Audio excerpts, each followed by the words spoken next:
নমস্কার বন্ধুরা, কেমন আছেন সবাই? আমি সঞ্চিতা আবার খুব সুন্দর একটি পদ নিয়ে হাজির হলাম। সেটা হচ্ছে হেলেঞ্চা শাক দিয়ে শুক্তো। প্রথমেই আমি গ্যাস জ্বালিয়ে কড়াই বসিয়ে নিলাম। এবার দিয়ে দেব কড়াইয়ে একটু পাঁচফোড়ন, সর্ষে আর একটু লবণ। লবণটা দিলাম সর্ষে যাতে তেতো না হয়। খুব ভালো করে এটাকে ভেজে নেব।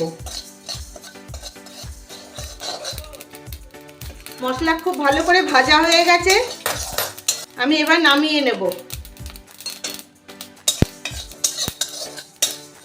ঠান্ডা হয়ে গেলে মশলাটা আমি গুঁড়িয়ে নেব। আবার বসিয়ে দিলাম কড়াই, দিয়ে দিলাম সর্ষের তেল।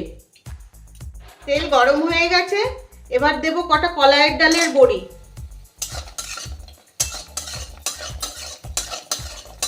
বড়িটা বেশ লাল করে ভেজে নেব। খুব অল্প উপকরণ দিয়ে খুব অসাধারণ একটি রান্না। বড়ি ভাজা হয়ে গেছে, এবার তুলে নেব। এবার অল্প লবণ ছিটিয়ে আমি কিছু সবজি ভেজে নেব। পেঁপেটা আমার একটু লাল হয়ে গেছে, তাতে কিছু অসুবিধা হবে না। পেঁপে, পটল, শিম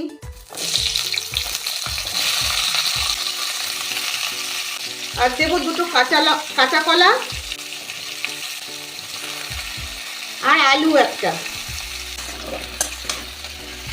সবজিটা আমি ভালো করে ভেজে নেব। ঢাকা দিয়ে সবজিটা ভেজে নিয়েছি। এবার সবজিটাও আমি তুলে নেব। তেল গরম হয়ে গেছে, এবার দিয়ে দেবো একটা ফোড়ন, কিছু সর্ষে।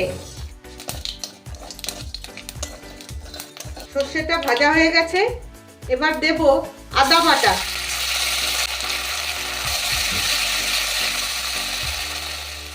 দেব অল্প হলুদ।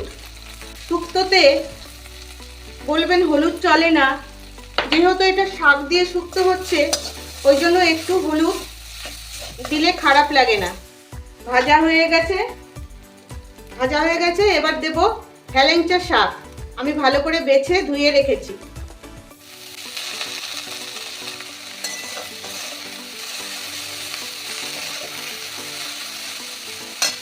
আর দেব এক আটি থানকুনি পাতা, এটাও ভালো করে বেছে কেটে ধুয়ে রেখেছি। শাকটা একটু ভাজা ভাজা করে নেব। শাক ভাজা ভাজা হয়ে গেছে, এবার দিয়ে দেব সবজি।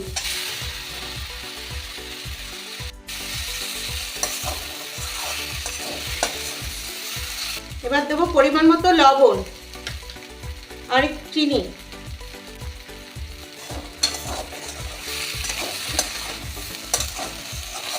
আর একটু কষিয়ে নেব।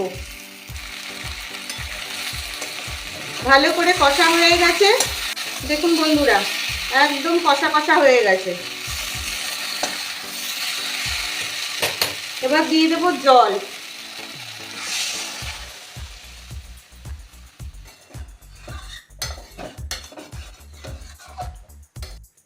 এবার এটাকে ভালো করে সেদ্ধ হতে দেব। দেব একটু কাঁচা আদা আর দেব একটু চালের আটা বা চালের গুঁড়ো, একটু ঘন করার জন্য।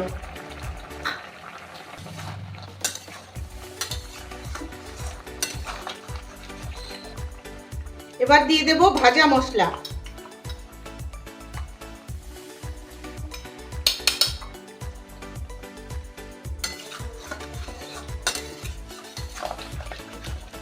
এবার 2 মিনিট ঢেকে দেব। তৈরি হয়ে গেল হেলেঞ্চা শাক দিয়ে শুক্তো।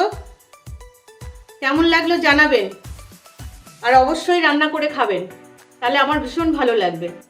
তবে আজকের মতন আসি, টাটা।